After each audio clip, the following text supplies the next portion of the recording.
बिस्मिल्लाहिर्रहमानिर्रहीम। अस्सलाम वालेकुम दोस्तों, मैं हूं नमान। चलिए शुरू करते हैं। तो आज इस वीडियो में हम बात करेंगे एक कंडेंसर माइक और डायनामिक माइक में फ़र्क क्या होता है। बेसिकली जो आपके पास डायनामिक माइक होता है ये बहुत ही पुरानी टेक्नोलॉजी है। ये एक जिस तरह आपको एक स्पीकर मिलता है सेम उसी तरह का, लेकिन थोड़ा बहुत डिफरेंस होता है। इसमें आपके पास एक डायफ्रेम होता है, डायफ्रेम के नीचे एक वॉइस कॉइल होता है, वॉइस कॉइल के अंदर मैग्नेट कॉइल होती है। तो जैसे ही हम आवाज़ हमारी निकलती है वो सीधा डायफ्रेम से जाके हिट करती है, और जैसे डायफ्रेम मूव करते हैं नीचे वॉइस कॉइल होती है वो मूव करती है, और वॉइस कॉइल जैसे मूव करती है तो एक इलेक्ट्रोमैग्नेटिक फील्ड पैदा होती है आपके मैग्नेट पर। तो वो कन्वर्ट होकर डिजिटल से एनालॉग से डिजिटल हो जाती है, और वो आपके एक रिकॉर्डिंग का जो सोर्स होती है वहाँ वो वॉइस चली जाती है थ्रू वायर के। तो उसके बाद अब हम बात करते हैं एक कंडेंसर माइक की।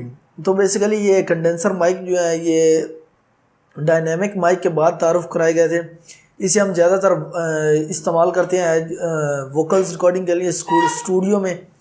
और बाज़ औक़ात आप यहाँ देखते हैं कि आजकल काफ़ी ज़्यादा सारे गाने नाते आ रही हैं, तो उनके सामने एक माइक होता है, वो काफ़ी बड़ा सारा होता है, और उसके सामने बोल रहे थे बजाय उसके ऊपर बोलने के।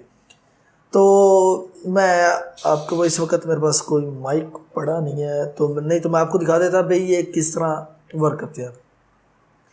तो बेसिकली जो आपका डायनामिक माइक है इसको किसी किस्म की पावर की ज़रूरत नहीं होती, ये सिर्फ प्लग एंड प्ले के लिए होते हैं।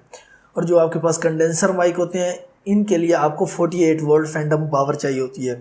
तो मैंने लास्ट ही आपको एक मिक्सर का रिव्यू दिया था, तो उसमें मैंने आपको बताया था एक XLR माइक्रोफोन जो है उसको 48 वोल्ट फैंटम पावर की बात की थी। सेम वही बात है कि जब भी आप एक कंडेंसर माइक के कनेक्ट करेंगे तो उसे 48 वोल्ट पावर चाहिए होती है। जो कंडेंसर माइक है वो बारीक से भी बारीक आवाज़ बहुत अच्छी तरह रिकॉर्ड कर लेते हैं और नॉइज़ भी बहुत ज़्यादा कैच करते हैं, तो इसीलिए ये स्टूडियो वगैरह में इस्तेमाल किए जाते हैं। आप कभी नहीं देखेंगे कि किसी भी लाइव शो में किसी भी जो कंडेंसर माइक है उसका इस्तेमाल किया गया हो, तो वहाँ पे आपको डायनेमिक माइक देखने को मिलते हैं।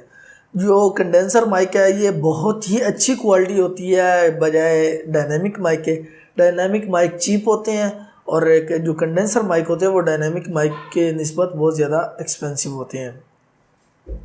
तो बात करते हैं इनकी आवाज़ की। तो जो डायनेमिक माइक है वो ज़्यादा से ज़्यादा ऊंची आवाज़ भी जो है ना वो इजीली हैंडल कर लेता है, लेकिन जो डायनेमिक माइक है वो काफ़ी ज़्यादा जो कंडेंसर माइक है वो काफ़ी ज़्यादा इसे डिस्टर्ब करते हैं। तो उसको आपको एक लेवल सेट करना पड़ जाता है, इससे ज़्यादा आपकी साउंड ना जाए, या आप जहाँ रिकॉर्ड कर रहे हैं वहाँ पे आपको एक लेवल सेट करना पड़ता है भाई इससे ज़्यादा रिकॉर्ड ना हो। तो बेसिकली आपको अगर आप ज़्यादा ऊंचा बोलेंगे तो आपकी आवाज़ जो है वो फटने लग जाएगी, समझ से बाहर हो जाएगी। लेकिन डायनेमिक माइक में ऐसा नहीं होता। वो शोर और गुल के माहौल में अपने आप को इजीली मैनेज कर लेते हैं। वो आप सिर्फ डायरेक्शन, कोई ख़ास डायरेक्शन से वॉइस पिक करते हैं। अब फ़र्ज़ कर लीजिए ये एक डायनेमिक माइक है, तो ये सिर्फ फ्रंट से वॉइस जो है वो पिक करेगा या साइडों से नहीं। लेकिन जो कंडेंसर माइक है अगर वो कार्डियो पोलर पैटर्न है तो वो 180 डिग्री जो है वहाँ तक आपकी वॉइस जो है वो ये इस एरिया में, ये देखें ना, यहाँ से यहाँ तक जो एरिया है आपका 180 डिग्री, वहाँ से हर किस्म की आवाज़ जो है वो कॉपी कर लेते हैं। लेकिन जो डायनेमिक माइक है वो सिर्फ फ्रंट से कॉपी करते हैं। अगर हम इंशाल्लाह अगली वीडियो में बात करेंगे कि कंडेंसर माइक भी ऐसे होते हैं जिनको हम शॉटगन माइक कहते हैं, वो सिर्फ फ्रंट से वॉइस पिक करते हैं, लेकिन वो बहुत ही अच्छी और क्लैरिटी से पिक कर लेते हैं। और उसके बाद जो आपके शॉटगन माइक है ये आपकी ये फिल्मों वगैरह में या ड्रामाज वगैरह में बहुत ज़्यादा इस्तेमाल किए जाते हैं। आप बाज़ औक़ात देखते होंगे कि बाज़ औक़ात जो व्लॉगर्स हैं वो उनके भी कैमराज के ऊपर शॉटगन माइक होते हैं, और रोड का गो माइक, रोड का प्रो माइक जो है ये काफ़ी मशहूर हैं इस फील्ड में। तो अगर आपको कभी मौका मिले तो कोई केसी नेस्टन और मो व्लॉग्स, इनके अगर आप चैनल देखें तो वहाँ पे आपको ऐसे सेटअप देखने को मिल जाएंगे। तो उम्मीद करता हूँ आपको ये डायनेमिक और कंडेंसर माइक का जो रिव्यू है पसंद आया होगा।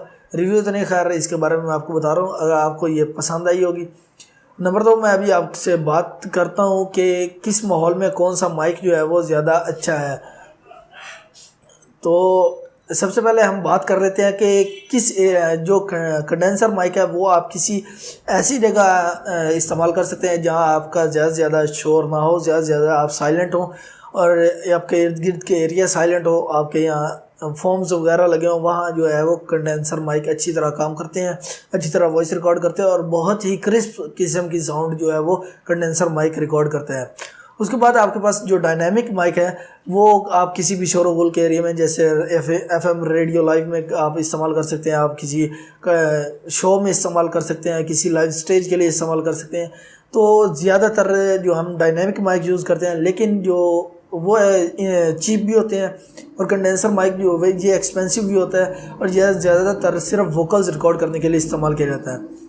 तो उम्मीद करता हूँ आपको वीडियो पसंद आई होगी। अगर आपको पसंद आई है तो लाइक कर दीजिए, सब्सक्राइब कर दीजिए और शेयर कर दीजिए ताकि इस तरह की और वीडियोज़ आपके लिए लाता रहूँ। Thanks for watching. अल्लाह हाफिज़।